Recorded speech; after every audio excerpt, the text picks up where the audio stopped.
Hello everyone and welcome to another video with me, Spartan086, and today we're doing another fantastic Forces of Valor Sherman.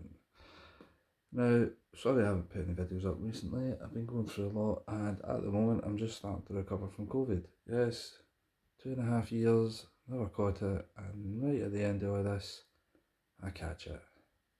Fantastic. So I hope everybody's nice and well, and let's get into it.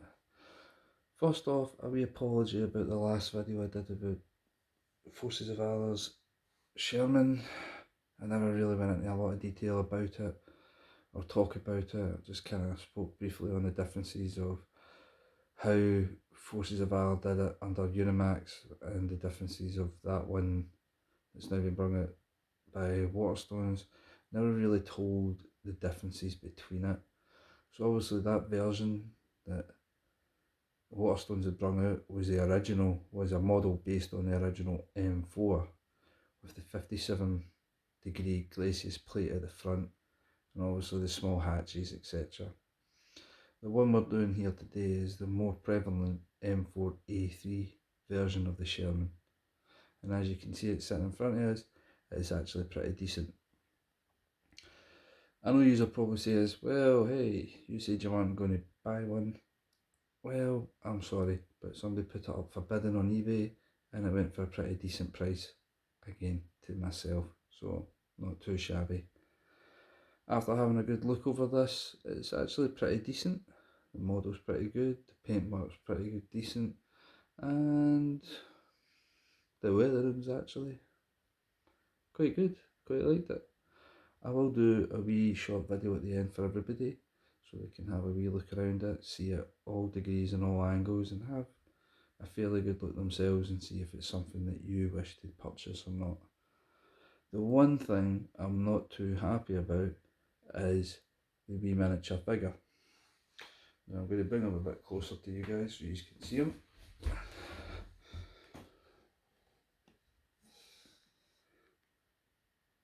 Not too impressed with them.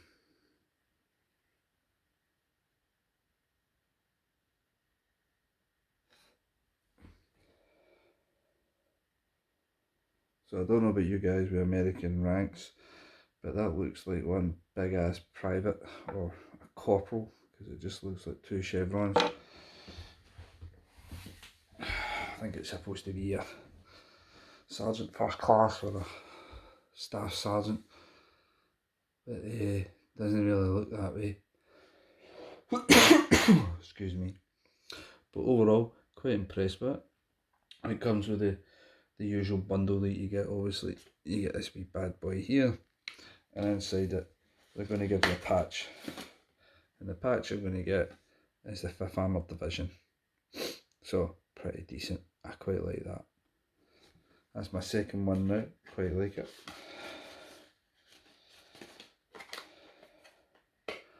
The other thing I was going to say to you is, when you get it, you get this usual wee patch.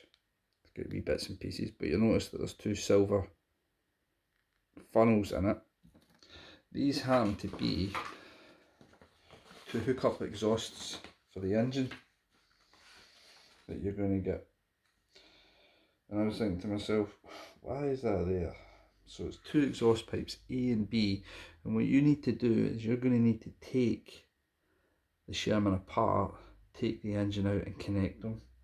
And they tell you that they're very delicate, so you have to be very careful when putting them in. I've got to be honest, I felt no chance, because that's just how these things break. So I've decided not to do that. Again, I can't tell you not to. If you wish to do it and it breaks, that's your problem, not mine. But I decided to leave mine in the bag because I don't have the best of luck when it comes to these things, and they'll tend to break. But overall, it's still a pretty good wee model. You get your wee patch telling you about how it's a VVSS suspension system, and obviously, like you see there, I've attached the 50 cal at the top. You've got your towing cable there, your semi-okay figure that they give you. but overall it's fairly decent. I do actually quite like it. It seems to be a wee bit better than the Unimax versions. But I am looking forward to HVSS versions that they do bring out. I like the idea of the AZ8s. I like the way that the tracks are made. They're like thick tracks, the long barrel 76mm gun. Sorry, 76mm. Sick, what's wrong with me? The high velocity gun of that, you know, I like the look of that. And if you've ever seen Fury, you know what I'm talking about. The AZ8's a very good looking tank. It's got that kind of version of itself in it that's a lot better than your typical A3 version. So I'll leave the video there. I hope you enjoyed the wee pictures and tiny wee video I'm going to do around the tank for you to see. So till the next time guys, take care, bye bye.